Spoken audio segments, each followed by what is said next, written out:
புத்தகத்தில் யாரை தூக்கி பாலங்கற்றில் போடுகிறார்கள்?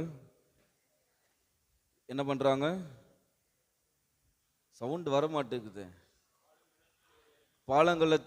பாலங்கிணற்றில் யாரை தூக்கி போடுகிறார்கள்? இறைவாக்கினர் எரேமியாவை தூக்கி பாலங்கிணற்றில் போட்டு விடுகிறார்கள். எதற்காக? அவர் நல்லது செய்கிறார், மக்களை மனமாற்றுகிறார் என்று அவரை சொல்லி அவரை தூக்கி பாலங்கிணற்றில் போட்டு விடுகிறார்கள். 2ஆம் வாசகத்தில் என்ன சொல்றாங்க? இயேசுன்னு ஒருத்தர் வருவார். அவரு நம்முடைய பாவங்கள் அனைத்தையும் போக்குவதற்காக சிலுவையை சுமப்பார்.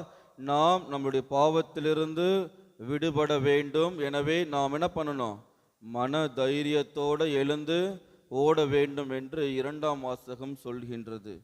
நற்செய்தி வாசகத்தில் இயேசு கூறுகிறார், நான் பெற வேண்டிய திருமுழுக்கு ஒன்று உண்டு. அப்போ இயேசு திருமுழுக்கு பெறவில்லையா? இயேசு திருமுழுக்கு பெற்று விட்டாரா இல்லையா? கேட்கல.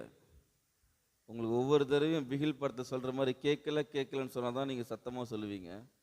சொல்லுங்க, இயேசு திருமுழுக்கு பெற்று விட்டாரா இல்லையா? பெற்று விட்டார். இயேசு திருமுழுக்கு பெறும் பொழுது என்ன நடந்துச்சு?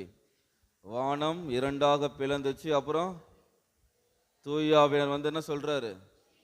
இவரே என் அன்பார்ந்த மகன், அப்புறம் இவருக்கு செவிசாயுங்கள், இவரின் பொருட்டு நான் பூரிப்படுகிறேன் என்று கூறுகிறார். எனவே இயேசு ஆல்ரெடி திருமுழுக்கு பெற்று விட்டார். அப்புறம் ஏன் திரும்பி இயேசு வந்து சொல்லணும் இது மாதிரி நான் பெறக்கூடிய திருமுழுக்கு ஒன்று உண்டு என்று ஏன் சொல்ல வேண்டும்? மார்க்கு நற்செய்தியிலும் இதை தான் சொல்லுவார். அங்க என்ன நடக்குது? செபெதேயுவின் மகன்கள் 2 பேர் வந்து என்ன சொல்லுவாங்க? ஆண்டவரே, நீர் ஆட்சி உரிமை பெறும் பொழுது உமக்கு வடப்புறம் ஒருத்தனும் இடப்புறம் ஒருத்தனும் இருப்பதற்கு நீங்கள் அனுமதி கொடுங்கள் சொல்லிட்டு, அப்போ ஏசு என்ன சொல்றாரு? மார்க் நற்செய்தி எடுங்க, மார்க் 10:38 வாசிங்க. என்ன சொல்றாரு இயேசு? இயேசுவோ அவர்களிடம், நீங்கள் என்ன கேட்கிறீர்கள் என்று உங்களுக்கு தெரியுதா? நான் குடிக்கும் துன்பக் கிண்ணத்தில் உங்களால் குடிக்க இயலுமா? நான் பெரும் திருமுழுக்கை உங்களால் பெற இயலுமா? இங்கேயும் இயேசு என்ன சொல்றாரு? நான் பெறக்கூடிய திருமுழுக்கு ஒன்று உண்டு என்பதை நினைவுபடுத்துகின்றார். அது என்ன திருமுழுக்கு? முதல் திருமுழுக்கில் என்ன நடக்குது? இயேசு யோர்தான் ஆற்றிற்கு உள்ள போயிட்டு வெளியில வராரு. 2ஆவது திருமுழுக்கில் எங்க போறாரு?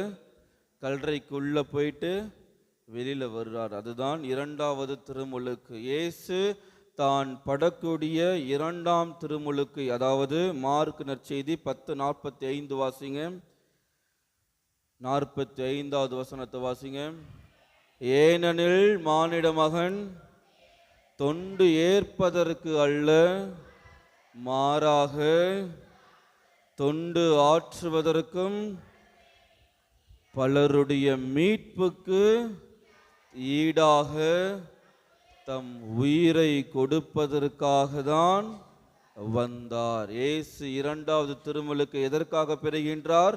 பலருடைய மீட்புக்காக தம் உயிரை கொடுப்பதற்காக வந்திருக்கின்றார். இயேசு 2ஆவது திருமுழுக்கு என்று நினைவுபடுத்துவது தன்னுடைய பாடுகள், தன்னுடைய இறப்பு, தன்னுடைய அடக்கம், தன்னுடைய உயிர்ப்பு, இதைதான் 2ஆவது திருமுழுக்கு என்று கூறுகின்றார். இயேசுப்பட்ட துன்பங்கள் என்னவென்று எஸ்ஐயா இறைவாக்கினர் 53:5வது வசனத்தை வாசிங்க.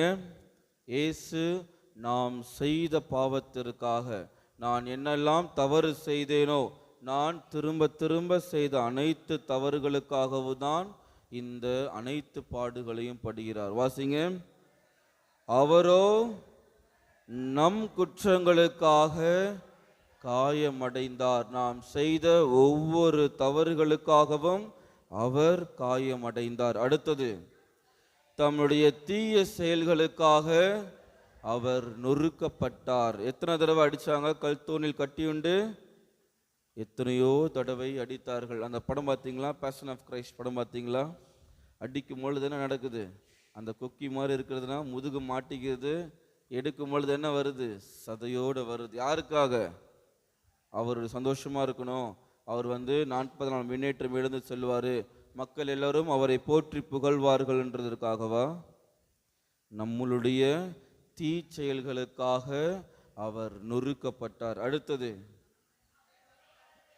அவர் நமக்கு நிறைவாழ்வை அளிக்க அவர் தண்டிக்கப்பட்டார். அப்புறம் அவர் தம் காயங்களால் நாம் குணமடைகின்றோம். அவர் பட்ட இத்தனை வேதனைகளும், இத்தனை இன்னல்களும், இத்தனை இடையூறுகளும் யாருக்காக?